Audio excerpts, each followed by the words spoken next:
yang maha tinggi. Segala kemuliaan hanya bagi Yesus Kristus, Tuhan penebus dan Raja, Bapa yang kekal, yang mengasihi kami, yang cinta kami, yang mati bagi kami. Haleluya. Sampai hari ini Engkau tetap Tuhan bagi kami. Haleluya.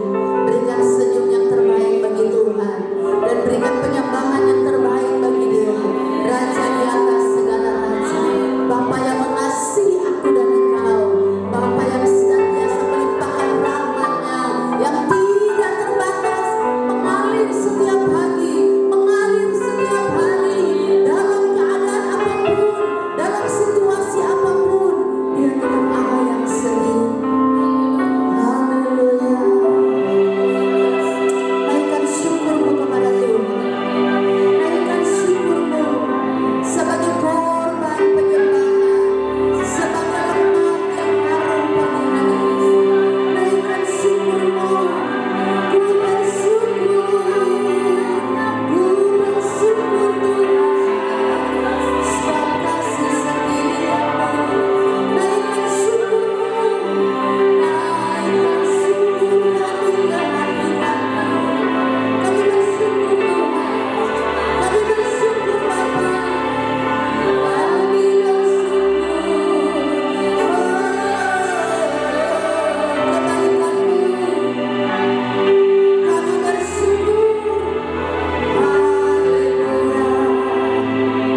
terima kasih Bapa. Anugerah terindah Kau berikan bagi kami setiap hari. Kebaikan-Mu mengalir seperti sungai yang tidak pernah kering, selalu seperti embun yang datang ke pagi hari. Selalu ada kasih-Mu, kasih-Mu melimpah di dalam kami. Haleluya.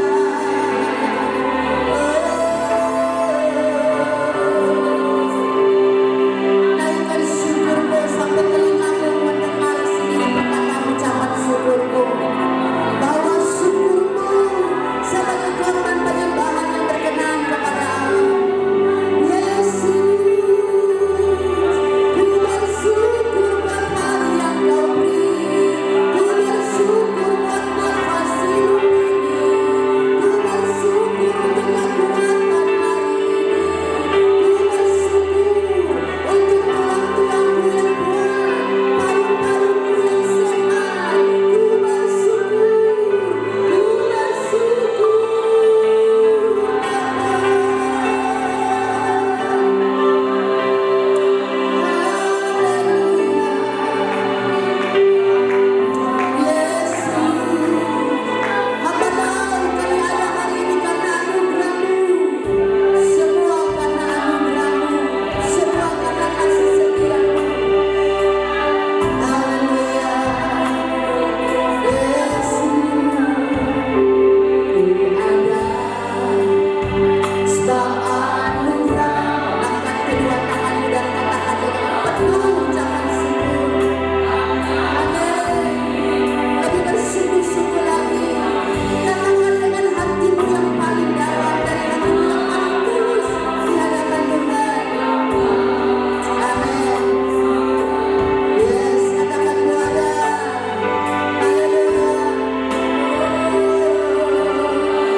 hari ini kami ada, itu semua anugerah dan perkenanan Tuhan. Biar kami masuk dalam hadirat Tuhan, memuji menyembah dalam pengurapan, dalam kemuliaan Tuhan yang besar. Hadirat-Mu penuhi kami, hadirat-Mu penuhi jemaat-Mu, umat-Mu yang besar ini. Kami perkatakan kemuliaan Allah memenuhi, mengalir, melimpah seperti sungai yang tidak pernah kering. Kerajaan Shalom damai sejahtera memenuhi kami dan memberkati kami, lingkungan dan kota kami. Kami tabiskan ibadah raya umat-Mu yang besar dari awal, pertengahan sampai akhirnya. Mau jadi hanya di dalam nama Allah Bapa Tuhan Yesus Kristus, dalam kuasa Roh Kudus tinggal menyertai jemaat Tuhan. Haleluya, semuanya siap beribadah katakan amin. Mari berikan tepuk tangan yang terbaik, lebih semangat, lebih meriah kepada Tuhan Yesus. Haleluya, haleluya, selamat beribadah. Silakan duduk.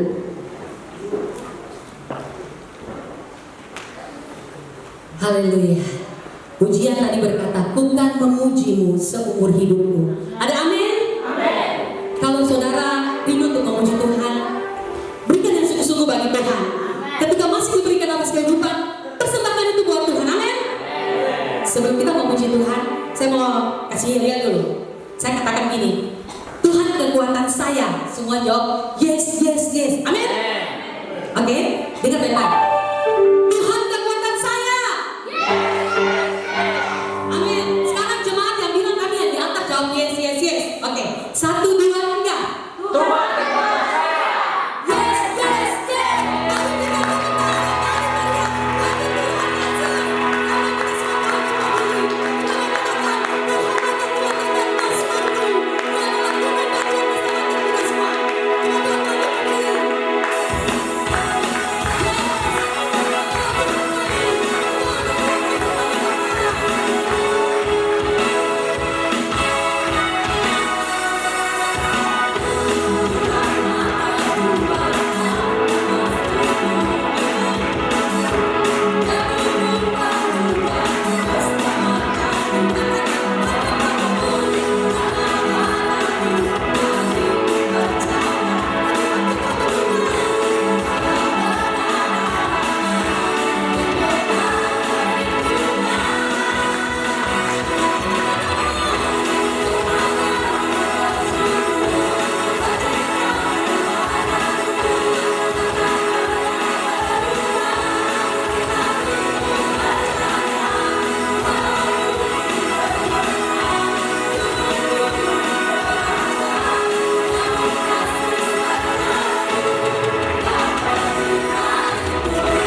Sambil Bapak Ibu Saudara mempersiapkan persembahan, dengarlah firman Tuhan. 2 Korintus 9 ayat 7. Hendaklah masing-masing memberikan menurut kerelaan hatinya, jangan dengan sedih hati atau karena paksaan, sebab Allah mengasihi orang yang memberi dengan sukacita. Kita akan memulai dari tangan sebelah kanan saya. Tolong maju sesuai protokol kesehatan. Haleluya. Kita kepujian ketika Tuhan memulihkan keadaan Sion. Dengan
janda, tapi memberkati setiap anak-anak satu persatu tanpa kecuali. Di dalam nama Tuhan Yesus, kasih karunia Tuhan berlimpah. Di dalam nama Tuhan Yesus, anugerah Tuhan berlimpah. Di dalam nama Tuhan Yesus, kebenaran firman Tuhan terlengkapi. Di dalam nama Tuhan Yesus, mereka menjadi anak-anak yang diberkati Tuhan, diberkati masa depannya. Mereka menjadi saksi, mereka menjadi berkat. Di dalam nama Tuhan Yesus, berkati urat-urat kebanggaan dan kemuliaan hari ini. Kami mengucap syukur, kami menyerahkan mereka ke dalam tangan-Mu, dan mereka siap menikmati kebenaran firman. Tutup fokus pagar dari kuasa darah-Mu. Segala bentuk intimidasi iblis, kuasa kegelapan, sakit, penyakit yang mencoba menyerang, mencelakakan, kami batalkan dalam nama Yesus. Firman Tuhan sempurna, memberkati, mengurapi hidup mereka sekarang dan selamanya. Terpuji nama Tuhan Yesus, haleluya, amin.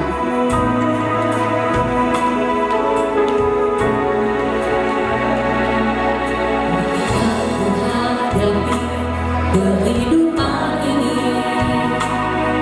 jalan mana yang harus kupilih? Ku tahu ku tak mampu, ku tahu ku tak sanggup. Hanya Kau Tuhan tempat jawabanku. Aku pun tahu ku tak pernah sendiri.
Tuhan dalam hidup kita.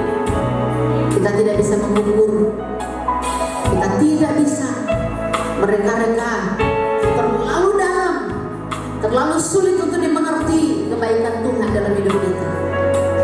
Oleh karena itu, biarlah setiap kali kita datang kepada Tuhan, berikan hidupmu sebagai korban persembahan yang menyenangkan Tuhan. Terima kasih Bapa, kami siap untuk merenungkan firman-Mu.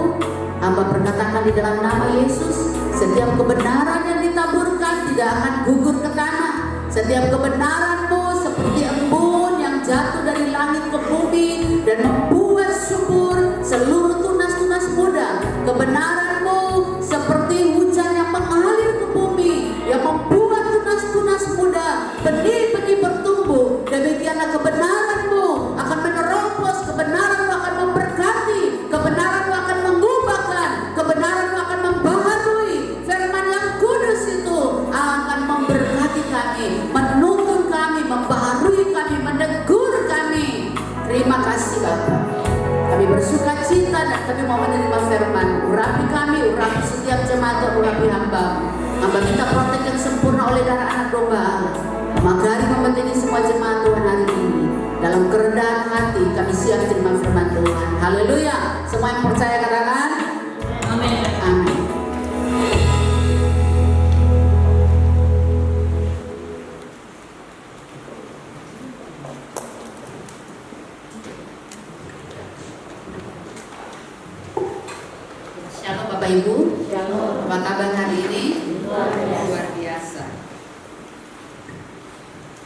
Bapak Ibu, Tuhan baik dan sungguh amat baik. Saya rindu supaya kita terus belajar firman Tuhan ini dan kita mengerti isi hati Tuhan untuk saya dan saudara. Karena ada banyak orang mengenal Tuhan sebatas tahu, tapi mengenal secara pribadi itu sangat jarang. Ya, sangat jarang. Nah, makanya ada banyak istilah orang Kristen KTP. Kenapa sering ada istilah Kristen KTP? Karena memang dia punya KTP Kristen, tetapi pengenalan kepada Kristus itu begitu dangkal, bahkan tidak sama sekali.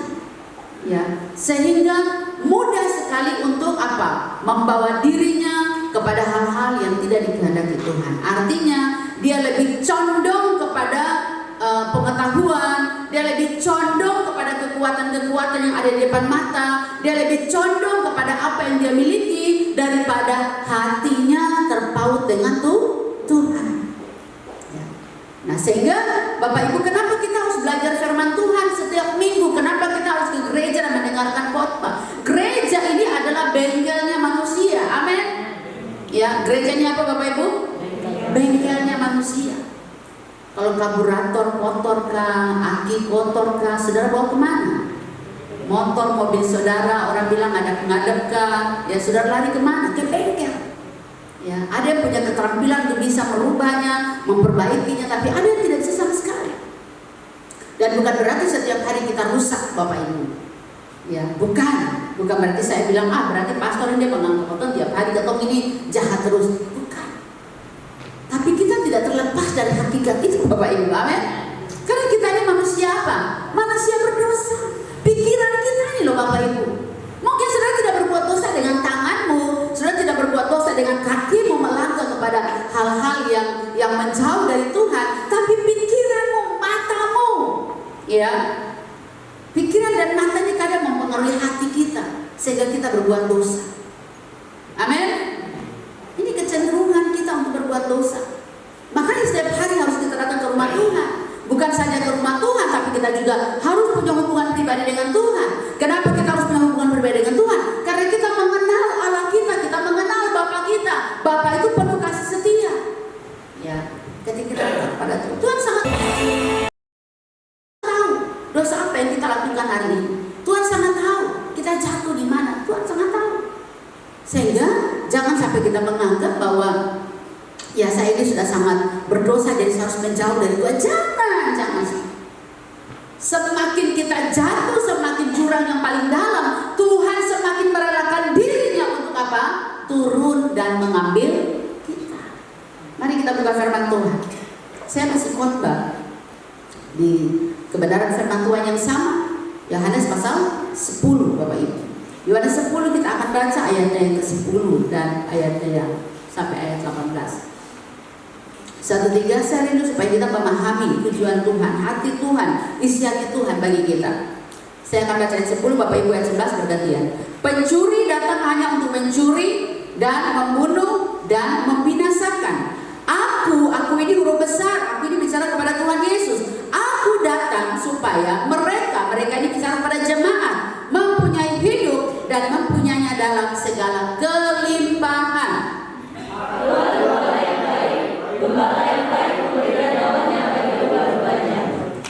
Sedangkan seorang ubahan yang bukan gembala dan yang bukan pemilik domba-domba itu sendiri, ketika mereka melihat serigala datang, ia meninggalkan domba-domba itu lalu lari, meninggalkan serigala dan yang menerkam dan mencerai-beraikan domba-domba itu.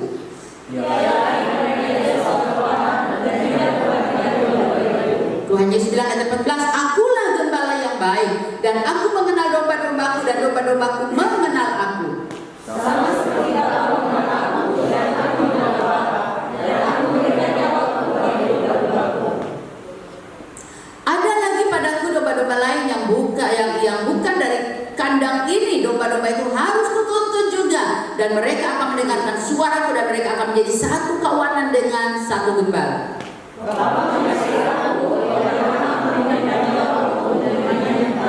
Jadi Tuhan bilang tidak ada seorang pun mengambilnya daripadaku. melainkan aku akan memberikannya menurut kehendakku sendiri. Aku berkuasa memberikannya dan berkuasa mengambilnya kembali. Inilah tugas yang kuterima dari Bapa. Saudara perhatikan, ya. Saudara, saya masih tema khotbah yang sama. Kemarin kita melihat kenapa Tuhan bicara, akulah gembala baik, akulah pintu, akulah jalan kebenaran, akulah. Karena kita kenal bahwa Yesus berani berkata, Yesus berani memproklaim dirinya, aku adalah karena dia adalah Yahweh, dia adalah Allah sendiri. Nah, oleh karena hari ini kita lihat tentang makna gembala ini lagi. Ayat 10 berkata, ayat 9, akulah pintu, barang siapa melalui ayat 11, aku gembala yang baik. Gembala yang baik memberikan nyawanya bagi domba-dombanya. Hari ini kita lihat tentang gembala yang baik memberikan nyawanya bagi domba-dombanya. Saudaraku, sebagai gembala yang baik, Tuhan Yesus datang ke dalam dunia untuk apa? Memberikan domba-dombanya itu hidup, memberikan domba-dombanya itu berkah. Amin. Ya, sebagai domba, saudara percaya atau tidak percaya, tapi kita selalu hidup dalam ancaman. Benar Bapak Ibu? Ya, kita selalu hidup dalam ancaman. Makanya kadang jemaat berkata, aduh pastor saya sakit, aduh pastor saya kena serangan, aduh pastor saya jatuh, aduh pastor saya hampir kecelakaan. Ya, aduh pastor saya dibenci orang, aduh pastor saya sangat dia begitu tidak suka dengan saya karena apa yang saya nikmati, apa yang saya terima. Saudara, kita ini ada dalam ancaman setiap hari, amin. Ya, kita ada dalam bahaya setiap hari. Ya, ancaman dunia, ancaman daging, tipu daya iblis, roh jahat, penderitaan, kematian, sakit penyakit. Saudara, ini ancaman. Amin. Atau saudara aman selalu? Atau saudara tidak pernah mengalami hal seperti ini? Ya, saudara, kalaupun hari ini saudara masih sehat, itu semua karena perlindungan Tuhan. Amin. Perlindungan Tuhan, bukan karena kita kuat. Karena apa Tuhan bilang di ayat 10, ayat 17, ayat 18, tidak seorang pun mengambilnya daripadaku. Saudara bayangkan, Tuhan bilang tidak seorang pun bicara kepada kekuatan-kekuatan yang lain. Tidak seorang pun bisa merebut kita dari tangan Tuhan. Tidak ada Bapak Ibu. Ya, tidak ada. Kecuali Tuhan bilang, kecuali aku memberikannya, ya, dan aku juga bisa mengambilnya. Ya, aku memberikan, aku melepaskan, dan aku juga berkuasa untuk mengambilnya. Saudara, ini makna ini dalam, saudara. Ya. Makanya kenapa kita berkata, aduh, dia anak Tuhan, tapi kenapa dia berbalik? Dia anak Tuhan, tapi kenapa dia sudah melangkah kembali ke Darnebayon? Saudara, ingat itu Tuhan bilang, aku berkuasa memberikannya, tapi aku juga berkuasa untuk mengembalikan. Bapak Ibu ingat ya Pak. Jadi kenapa orang harus binasa? Ya karena memang Tuhan mengizinkan kebinasaan itu untuk dia. Ya. Jadi kalau sampai hari ini ada anak-anak kita yang belum bertobat, minta Tuhan kembalikan dia buat tangan Tuhan. Ya, jangan serahkan dia untuk dunia, jangan serahkan dia untuk iblis, tapi berikan Tuhan, berikan, kembalikan ke tangan, kembalikan itu ke dalam tangan. Sebagai gembala, Bapak Ibu perhatikan, dia rela mati demi domba-dombanya. Amin. Kontra dengan pencuri. Saudara tahu pencuri Bapak Ibu, itu semua pasti sudah mengalami yang namanya orang mencuri sesuatu dari kita Bapak Ibu. Orang bisa mencuri uang dari kita, mencuri apa yang kita miliki, dan itu membuat kita sakit hati, itu membuat kita marah, itu membuat kita merasa kehilangan, kita tidak terima dan sebagainya. Saudara, Tuhan bilang pencuri hanya datang untuk apa Bapak Ibu?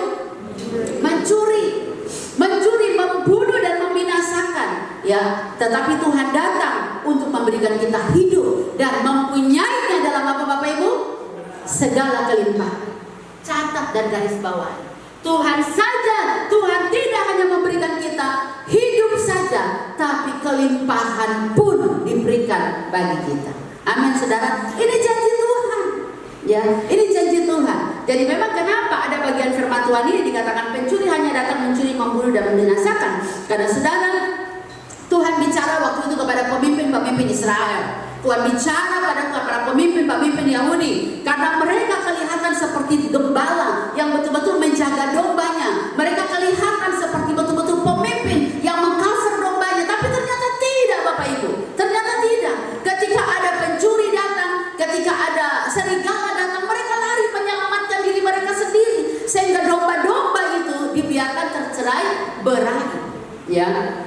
Jadi apa? Mereka mencari kepentingan diri sendiri, itu pemimpin-pemimpin pada waktu itu, ya. Pengajaran mereka jauh dari maksud Tuhan, Bapak Ibu. Pengajaran mereka itu jauh dari maksud Tuhan.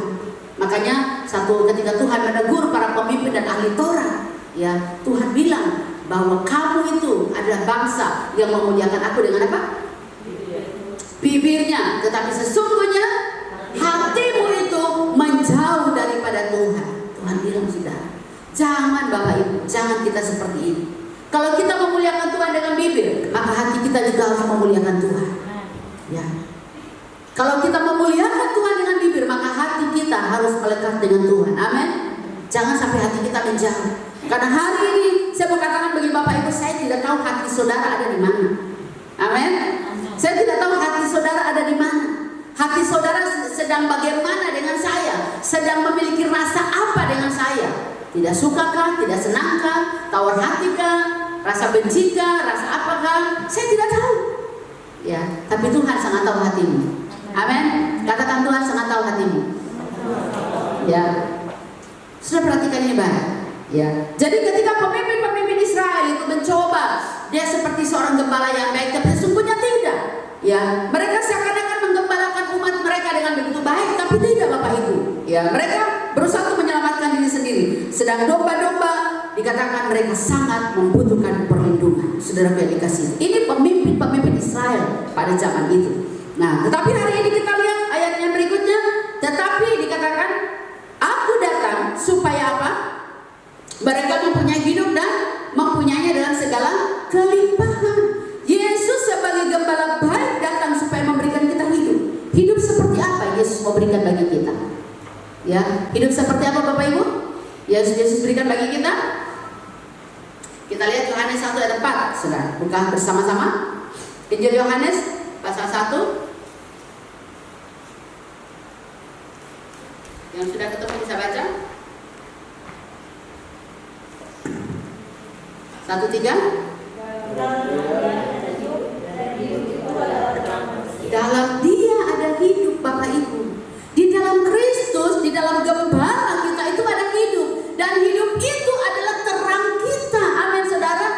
Saya percaya bahwa tidak mungkin hidup kita ada di dalam Kristus. Dikatakan Tuhan mengklaim bahwa hidup kita ada dalam Kristus, tetapi kita ini berjalan dalam kegelapan. Itu tidak mungkin.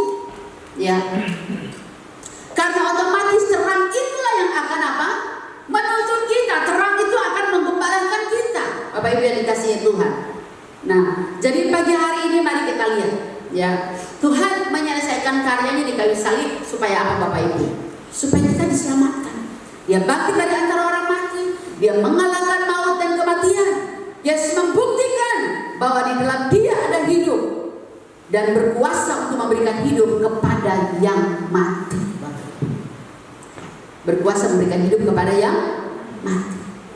Makanya kalau dalam ibadah penghiburan ada satu ayat firman Tuhan yang sering membuat orang bertanya, ya. Dan itu menjadi sebuah perdebatan. Masakan orang yang sudah mati dia tetap hidup, ya. Masakan orang yang mati dia hidup. Iya, karena kematian adalah pintu menuju kehidupan dalam persekutuan dengan Bapa di surga. Jadi makanya kenapa dikatakan sekalipun dia sudah mati, tetapi dia menerima hidup yang kekal di dalam Kristus Yesus Tuhan.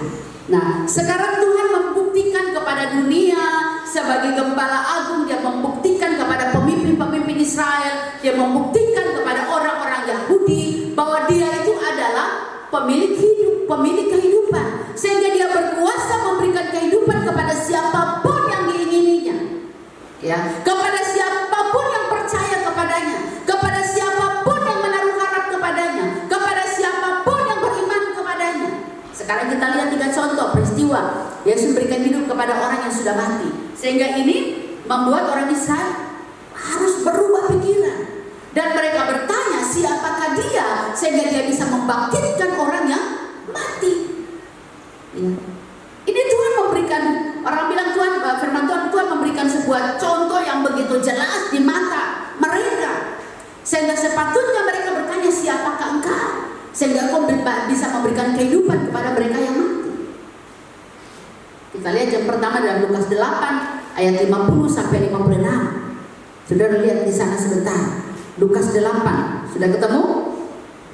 Kisah tentang ya, Lukas 8 ayat 50. Lazarus, Yairus, ya, anak Yairus, ya. Nah, siapakah Yairus ini, Bapak Ibu? Yairus ini adalah kepala rumah ibadah, saudara. Ketika saya mempersiapkan firman Tuhan, saya berpikir bahwa seorang pemimpin kepala rumah ibadah itu berarti dia punya hubungannya dekat dengan Tuhan, tidak? Dekat dengan Tuhan, tidak? Pasti dekat. Di dalam rumah ibadah, dia punya kesempatan banyak untuk berdoa, berpuasa, berbicara dengan Tuhan. Dia punya kesempatan untuk bersekutu dengan Tuhan. Dia punya kesempatan untuk bergaul dengan Tuhan. Tetapi mungkin orang ini dikatakan dia hanya sebagai pemimpin kepala rumah ibadah, tapi dia tidak punya hubungan dengan Tuhan. Dia tidak punya persekutuan dengan Tuhan. Sehingga Tuhan mengangkat, Tuhan mengizinkan anaknya mati menjadi sebuah gambaran contoh, Bapak Ibu, bagi orang-orang lain. Dan perhatikan, dia datang mencari Yesus dan berusaha meminta untuk Tuhan datang ke rumahnya dan menyembuhkan anaknya. Tapi Bapak Ibu tahu, dalam perjalanan dia pergi menghadap Tuhan Yesus, meminta dengan sungguh, dia percaya bahwa Yesus itu adalah Yesus berkuasa untuk memberikan kehidupan bagi dia, bagi anaknya. Yesus bisa menyembuhkan dan memulihkan. Yesus bisa menyembuhkan anaknya yang sedang sakit parah. Makanya dia berjalan, Bapak Ibu, pergi mencari Tuhan Yesus. Padahal saat itu Tuhan sedang bersiap untuk mengadakan pelayanan yang besar. Artinya dia sedang memberitakan firman Tuhan, dan begitu banyak orang menunggu dia, Bapak Ibu yang dikasihi Tuhan. Ya, dia pergi mencari Yesus, dan akhirnya Tuhan rela untuk datang menyembuhkan anaknya. Waktu itu masih sakit, dalam perjalanan ini masih sakit, Bapak Ibu. Nah, dalam perjalanan menuju rumahnya, Tuhan Yesus di tengah-tengah kepadatan orang, di situ Tuhan Yesus sempat berhenti sebentar karena ada seorang wanita pendarahan yang menjamah jubahnya. Ya. Lalu kuasa Tuhan keluar dan menyembuhkan orang itu. Sempat terhenti pada saat Tuhan sedang berbicara dengan perempuan ini. Karena terjadi satu komunikasi Tuhan, siapa yang menarik kuasa keluar dari saya? Siapa yang menjamah jubah saya? Murid-murid berkata, Tuhan, di tengah-tengah orang banyak begini kok bisa tanya siapa yang menarik jubah saya? Dalam pengertian Tuhan tahu ada kuasa yang keluar dari dirinya. Bapak Ibu yang dikasihi Tuhan. Sehingga waktu itu Tuhan sempat berhenti dan berbicara dengan wanita ini. Lalu orang-orang dalam rombongan keluarga besar daripada Yairus ini datang dan berkata begini, ya, Yairus, sia-sia saja. Ya, kau undang Tuhan ke rumah. Kenapa? Karena anakmu telah mati. Bapak Ibu yang dikasihi Tuhan, apa perasaan Bapak Ibu ketika kita sudah berharap, ketika kita sudah bergantung, ketika kita sudah benar-benar rindu supaya Tuhan datang menyembuhkan, tapi akhirnya anak kita mati, keluarga kita mati. Apa yang menjadi pemikiran kita? Pasti kita putus asa, pasti kita berkata, Tuhan, usaha saya sia-sia, doa saya sia-sia. Tuhan, saya sudah berkatakan bahwa anak saya pasti sembuh, dia pasti sembuh. Ya, saya sudah rela berjalan berkilo-kilo mencari Engkau. Saya sudah rela, bahkan Engkau sudah rela datang ke rumah saya. Tapi kenyataannya adalah anak saya harus mati. Bapak Ibu, kalau kita pikir secara manusia, ya, harapannya hilang. Rasa-rasa sudah mau percaya Tuhan lagi, Bapak Ibu. Tapi Yesus sangat tahu kondisi itu, Bapak Ibu. Tuhan sangat tahu apa yang kita perlukan. Ya, Yesus sangat tahu kehidupan kita, apa yang sedang kita pikirkan, apa yang sedang kita gumulkan. Ya, Bapak Ibu yang dikasihi Tuhan. Tuhan bilang buat Yairus, jangan takut, jangan takut. Ya, jangan takut, percaya saja. Saudara yang dikasihi Tuhan, saya duduk dan merenungkan kata Tuhan bilang jangan takut dan percaya saja. Dalam situasi seperti itu, kita harus membutuhkan kekuatan. Orang bilang kekuatan powerful, kekuatan 100 kali lipat untuk berkata, Tuhan saya percaya sekalipun dia sudah mati. Saudara, ini keberanian percaya yang tidak main-main. Ini keberanian percaya yang benar-benar dia harus membangkitkan kita seperti dinamo yang menggerakkan kita untuk benar-benar bangkit dari keadaan putus asa, kecewa, frustasi dan percaya. Tapi ini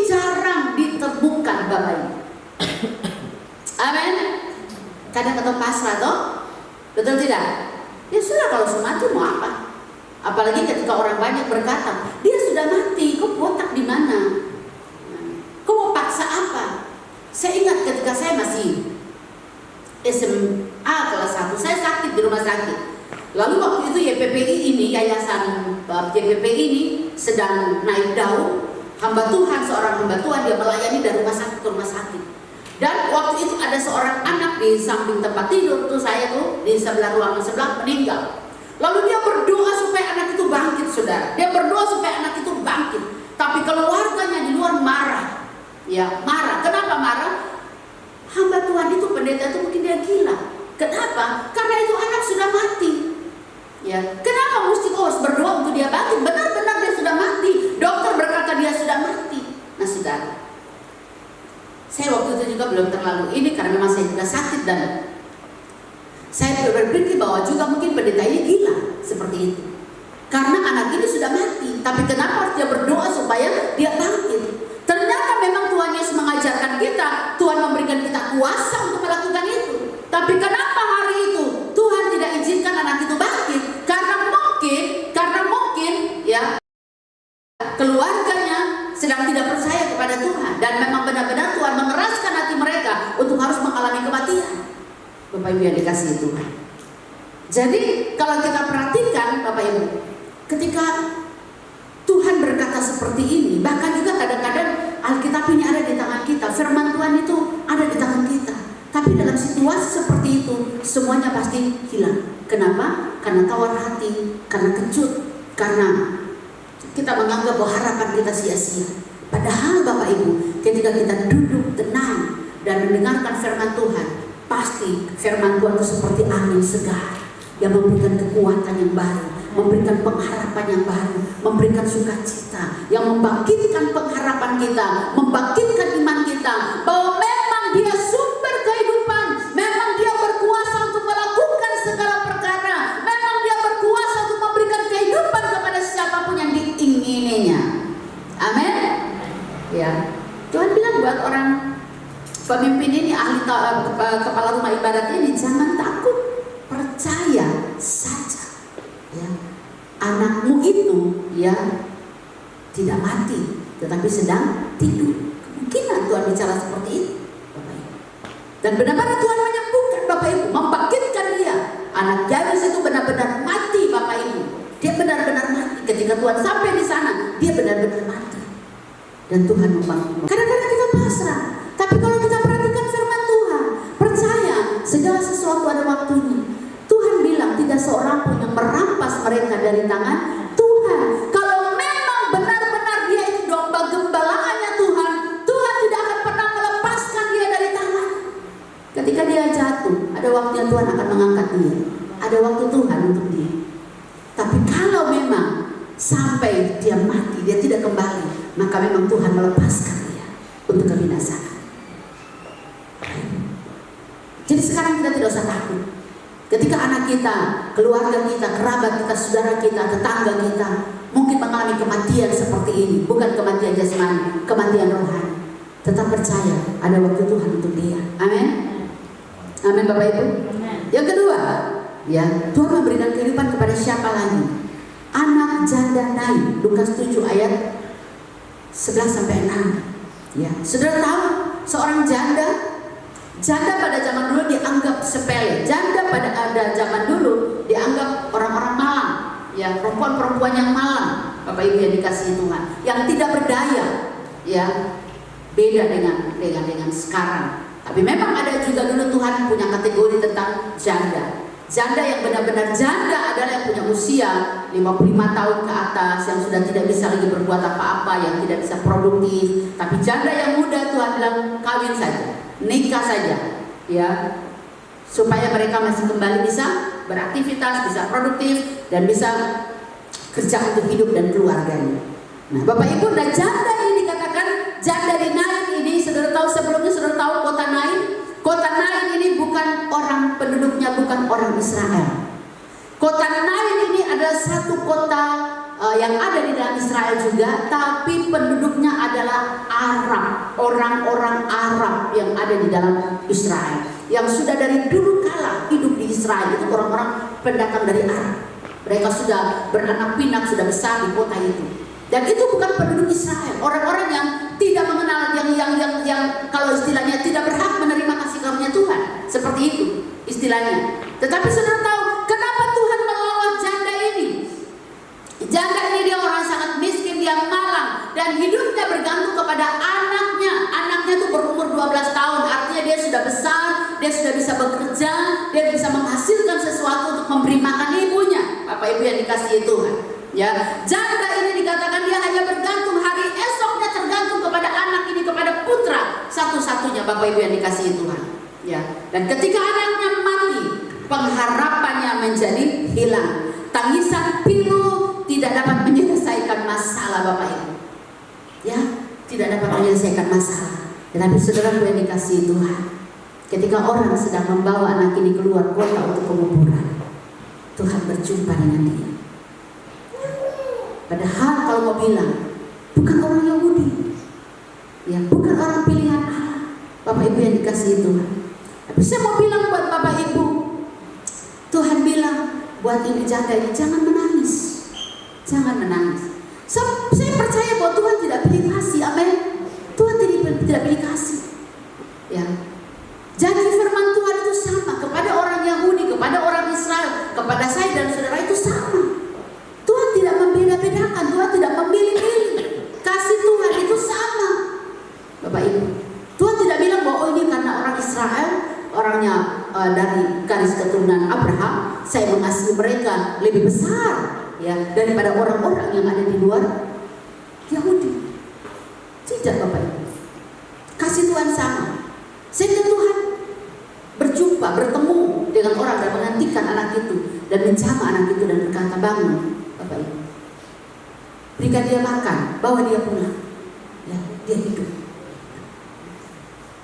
Kadang-kadang kita berpikir bahwa anugerah Tuhan, kasih setia Tuhan, kadang Tuhan membeda-bedakan.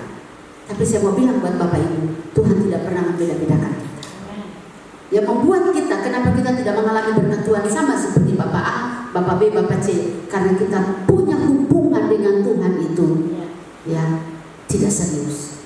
Kita punya hubungan dengan Tuhan itu belum sungguh-sungguh, ya. Itu masih rasa-rasa, icip-icip istilahnya, ya, rasa-rasa kasih Tuhan. Dan kasih Tuhan itu melimpah, Bapak Ibu. Ya. Kalau Tuhan mengasihi saya mengasihi dia. Kalau Tuhan, kita mulai buat perjanjian dengan Tuhan, ya, kita mulai main hitung-hitungan dengan Tuhan. Kalau Tuhan jawab saya punya doa, baru saya percaya kepada Tuhan. Tapi kalau Tuhan tidak jawab saya punya doa, saya tidak percaya kepada Tuhan. Kita beda, Bapak Ibu. Kalau saudara di YouTube, saudara suka nonton begitu banyak orang-orang cerdas dan banyak percaya kepada Tuhan, ya. Ada beberapa yang mereka bersaksi, mereka berkata mereka buat perjanjian dengan Tuhan. Tuhan, kalau kau sembuhkan mama saya, kalau kau sembuhkan bapak saya, kalau kau sembuhkan anak saya, maka saya akan mengikuti Engkau. Saudara, jangan, kita tidak seperti itu. Amin. Ya, kita sudah mengenal kasih karunia Allah sejak dari kita dikandung. Amin. Kita harus punya keyakinan bahwa kita dipilih sebelum dunia dijadikan. Kita sudah dipilih sebelum dunia dijadikan. Kita adalah anak-anak kerajaan. Kita dikasih oleh Tuhan. Ya, jadi jangan kita menganggap remeh anugerah Tuhan, menganggap remeh kasih karunia Tuhan. Tuhan bilang, aku adalah gembala yang baik. Gembala yang baik memberikan nyawanya bagi domba-domba. Amin, saudara. Jadi Yesus adalah sumber hidup bagi mereka yang mati. Yesus datang bukan hanya kepada orang Israel, tapi juga kepada saya dan saudara. Yang ketiga, kita akan lihat siapa. Yang ketiga, Tuhan memberikan kesembuhan kepada kehidupan bagi Lazarus. Lihat lagi, saudara. Latar belakang Lazarus, siapa Lazarus? Lazarus adalah saudara laki-laki tunggal, dari Marta dan Maria. Orang-orang yang sangat dekat dengan Tuhan. Coba saudara bayangkan, ya, lihat dari tipe keluarga, latar belakang keluarga orang ini, ya. Kepala pemimpin, kepala rumah ibadah, anak janda Nain, dan kemudian Lazarus. Anak janda Nain ini orang yang tidak mengenal Allah sama sekali, yang bukan orang garis keturunan Yahudi, ya. Kalau seorang anak Yairus adalah memang dia punya bapak seorang Yahudi, mereka orang Yahudi, dan dia adalah pemimpin kepala rumah ibadah. Dan kemudian kita lihat tentang Lazarus. Lazarus ini Marta dan Maria punya hubungan yang begitu dekat. Karena Betania itu kota yang terletak di antara satu kota dengan kota yang lain.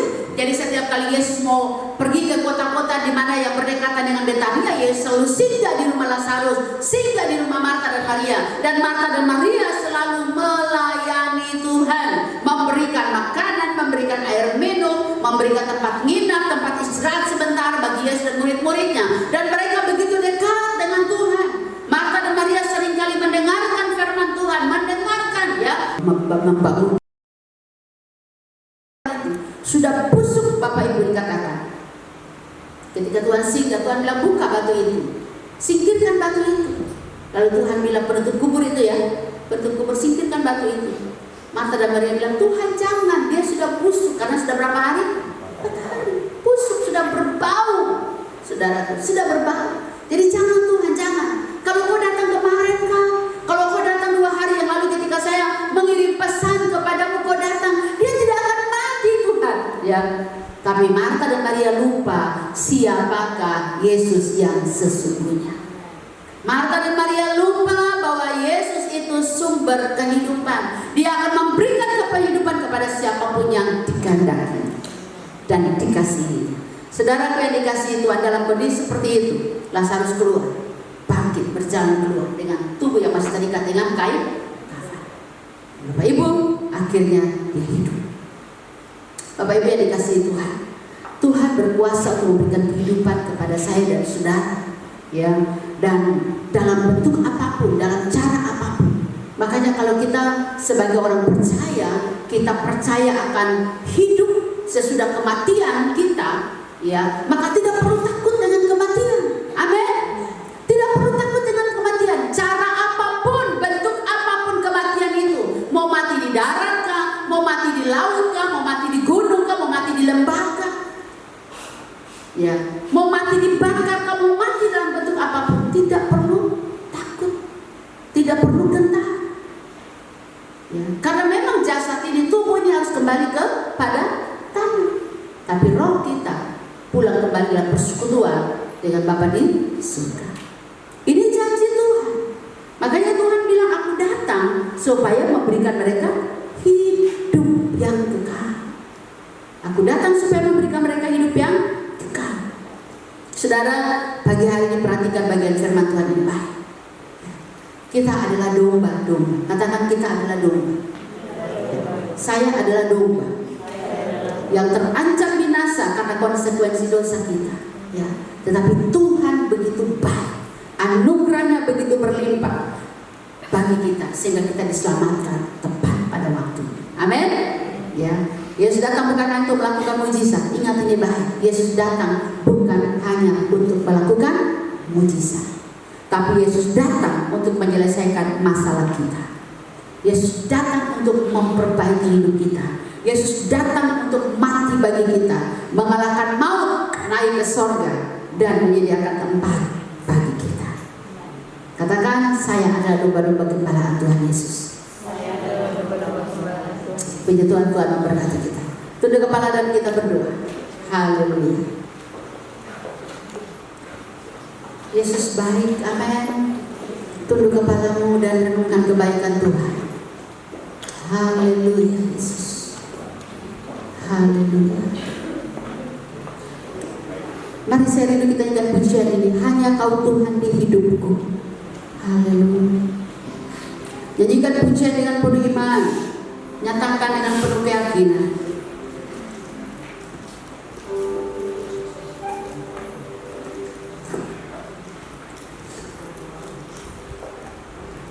Haleluya.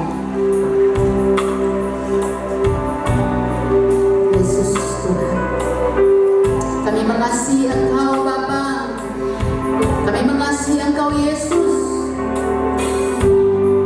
Haleluya. Katakan, hanya Kau Tuhan di hidupku. Kau berikan hidup yang baik.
berkata bahwa pencuri itu hanya datang untuk mencuri, membunuh dan membinasakan. Jangan membiarkan iblis mencuri sesuatu dari hidupmu. Jangan membiarkan iblis mencuri persekutuanmu dengan Tuhan. Jangan membiarkan iblis mencuri kekudusanmu. Jangan membiarkan iblis mencuri kesucianmu. Jangan biarkan iblis mencuri hati nuranimu. Jangan biarkan iblis mencuri pemikiran-pemikiran yang benar. Jangan iblis mencuri waktumu persekutuan dengan Tuhan. Jangan biarkan iblis mencuri lebih menang dari engkau. Jangan biarkan iblis. Karena firman Tuhan berkata iblis hanya mencuri, membunuh dan membinasakan. Dia akan membinasakan hidup ketika dia mencuri apa yang kau punya. Dia akan membinasakan hidup. Ingat pagi hari ini, firman Tuhan kembali mengingatkan kita bahwa Tuhan datang supaya dia memberikan hidup bagi kita. Tuhan tidak meminta sesuatu yang berharga dari hidup kita. Tuhan hanya minta hati kita untuk selalu dekat dengan Dia, selalu dekat, selalu dekat, selalu dekat, mengasihi Dia, bersekutu dengan Dia, mencari wajahnya. Tuhan tidak minta harta kita yang banyak. Tuhan tidak minta seluruh harta kita. Tuhan tidak minta semua itu. Tuhan tidak minta jabatan kita. Tuhan tidak minta apa yang kita punya, profesi dan kalian. Tuhan tidak minta semuanya. Tuhan berikan, minta hatimu. Dan engkau tidak hanya mendapat hidup, tapi engkau juga diberi kelimpahan. Ini janji Tuhan. Ini janji Tuhan. Pegang, imani, proklamkan bahwa ini terjadi dalam hidupmu ketika engkau mengasihi Tuhan. Haleluya. Yesus, Engkau baik bagi kami. Engkau baik bagi kami. Engkau gembala baik bagi kami. Ku bersyukur, ku bersyukur, ku bersyukur, haleluya. Sebab Tuhan baik, ku bersyukur, haleluya. Kami bersyukur, kami bersyukur, kami bersyukur Tuhan. Kami ada gembala-gembala-Mu yang selalu ada di dalam tangan-Mu.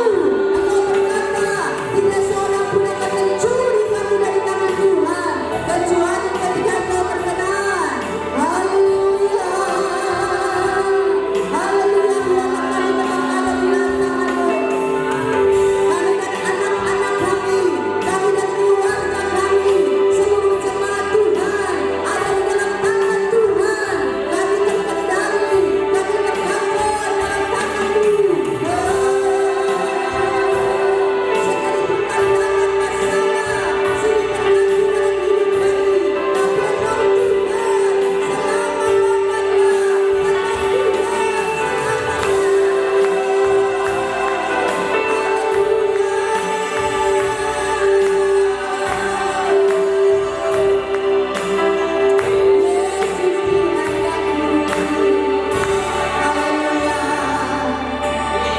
kami bersyukur Tuhan.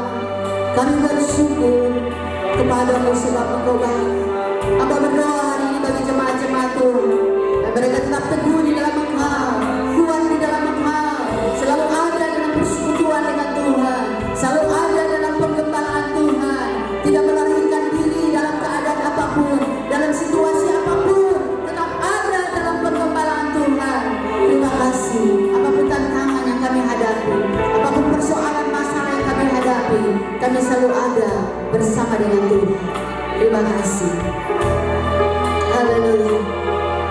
Kemuliaan hanya bagi-Mu Tuhan. Yes. Haleluya. Saya undang Bapak Ibu bangkit berdiri, dan kita akan berdoa bersama-sama. Yes Tuhan. Oh, angkat kedua tanganmu kepada Tuhan dan berkati Indonesia Bapak. Angkat kedua tanganmu dan minta Tuhan anugerahkan Indonesia pemulihan, anugerahkan Indonesia kasih karunia yang berlimpah-limpah, keamanan, kesejahteraan, terhindar dari masalah COVID, penyakit, wabah, pandemi ataupun endemi yang mendatangkan kecelakaan, kematian, maut. Kami minta anugerah kasih karunia Tuhan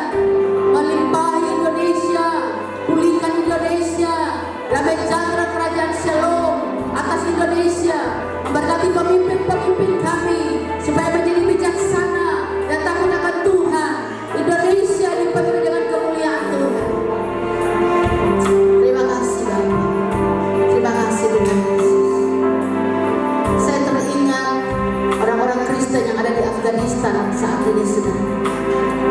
Biarlah Engkau mengucapkan doa profetik kepada Tuhan, supaya orang Kristen yang ada di Afghanistan yang saat ini sedang teraniaya, sedang intimidasi, sedang ada dalam keadaan yang sungguh-sungguh sangat menyedihkan. Mari doakan mereka sudah tahu kondisi negara Afghanistan hari ini. Haleluya, doakan orang-orang percaya di Afghanistan, gereja Tuhan yang ada di sana. Kami minta anugerah, kami minta belas kasih Tuhan. Pulihkan mereka Bapa, cover mereka, jaga dan lindungi mereka. Mereka adalah domba-domba gembala-Mu Tuhan.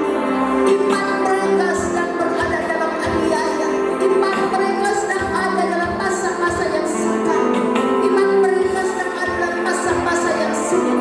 Mereka sedang mengalami ujian iman yang begitu berat. Kami berdoa, Engkau berkuasa untuk meng-cover mereka. Tidak seorang pun, tidak satu lembar rambut mereka gugur di tanah tanpa pengetahuan Tuhan. Kami percaya Tuhan menjaga melindungi mereka. Kami menopang setiap anak-anak Tuhan, hamba-hamba Tuhan yang ada di Afghanistan hari ini. Bapa, supaya besok dan seterusnya Tuhan melindungi mereka, Tuhan menjaga mereka, Tuhan meng-cover mereka, pelihara mereka dalam kasih-Mu. Biarlah mereka tetap hidup dan menjadi kesaksian kepada setiap orang bahwa mereka diselamatkan hanya oleh anugerah dan kasih karunia. Yesus Gembala baik, Gembala agung itu tidak pernah meninggalkan domba-domba-Mu di Afghanistan. Terima kasih, sekalipun hari ini, bahkan sepanjang bulan ini mereka ada dalam aniaya, mereka ada dalam masa-masa yang sukar, masa-masa yang sulit, tetapi kasih, anugerah, kebaikan Tuhan tidak pernah meninggalkan mereka. Bapa, utus malaikat surgawi-Mu dan kawal mereka, bawa mereka dalam perlindungan-Mu senantiasa. Terima kasih. Kami berdoa untuk Papua dan Papua Barat. Mari berdoa untuk Papua, PON pada bulan Oktober nanti, keamanan di tanah Papua. Kita berdoa supaya Papua aman menjelang PON, dan pada sampai PON berakhir di Jayapura, Papua tetap ada dalam kendali Tuhan. Berdoa supaya gereja Tuhan, anak-anak Tuhan menjadi saksi di tanah ini, menjadi saksi di tanah Papua.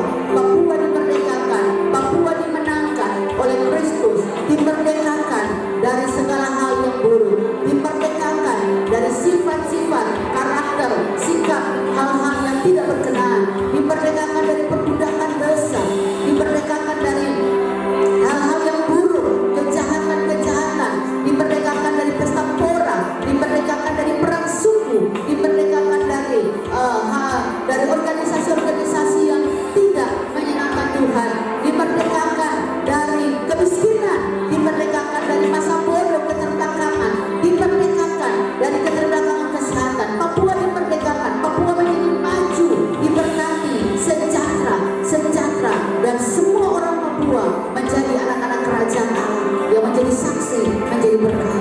Mari saudara tinggal di kota ini, doakanlah kesejahteraan kota Fafa, doakan pemimpin-pemimpin di kota ini, doakan bupati-bupati, sehingga mereka menjadi pemimpin yang bijaksana dan takut akan Tuhan. Seluruh para pimpinan OPD, mari berdoa supaya mereka menjadi orang-orang yang takut akan Tuhan. Berdoa supaya TNI Polri tetap mengawal, menjaga keamanan di negeri ini. Berdoa Tuhan memberkati masyarakat Fafak dari Tara sampai Tumagi. Berkati mereka yang terikat, mereka dibebaskan, mereka yang sakit, mereka disembuhkan, mereka yang buta melihat kemuliaan Allah, kemuliaan Kristus, mereka dibelenggu oleh dosa dan kejahatan, mereka dibebaskan, mereka diselamatkan, mereka yang terikat oleh penyembah-penyembah berhala, mereka dibebaskan, dibawa kepada kebenaran. Terang Kristus turun atas mereka, kebenaran Kristus melawat mereka. Mereka yang saat ini sedang mati rohaninya, mereka dibangkitkan, mereka hidup dan melihat kemuliaan Tuhan. Terima kasih Bapa. Haleluya. Mari berdoa untuk lingkungan gereja, berarti tetangga-tetangga yang ada di kiri kanan gereja, sehingga mereka semua menerima kasih karunia. Baik kita menyembah, angkat tanganmu dan katakan bahwa Tuhan itu baik. Haleluya. Haleluya. Kami tetap percaya Tuhan baik bagi kami, Tuhan baik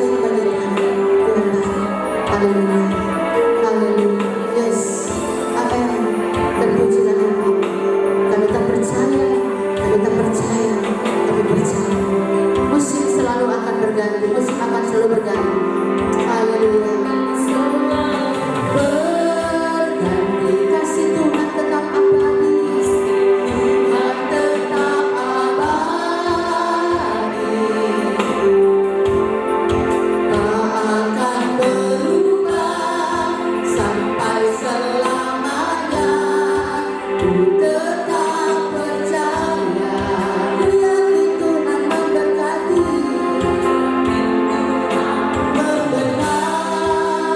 Ku yakin Tuhan melindungi.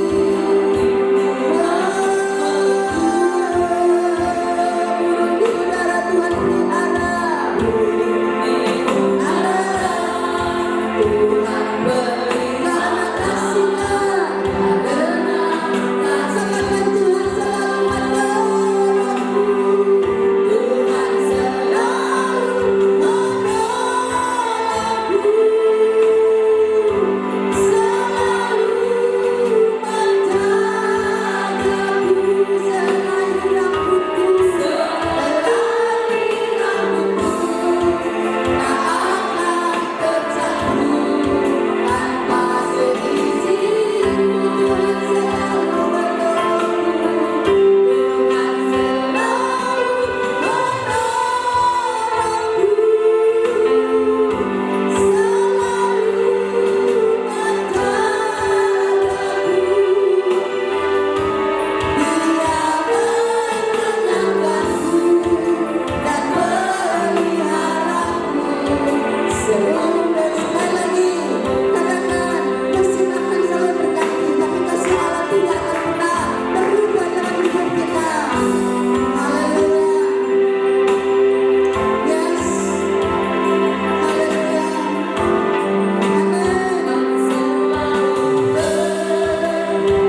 Kasih Tuhan tetap abadi.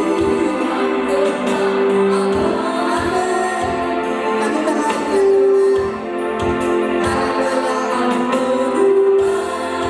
Sampai selamanya.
Kami pulang tidak seperti kami datang, tapi kami pulang membawa berkat-berkat dari Tuhan. Kami percaya Tuhan melawat kami secara spesial pagi hari ini. Tuhan melawat kami secara khusus pagi hari ini. Tuhan menganugerahkan kami sukacita yang berlimpah-limpah. Bahkan keberanian percaya semakin bertambah di dalam kehidupan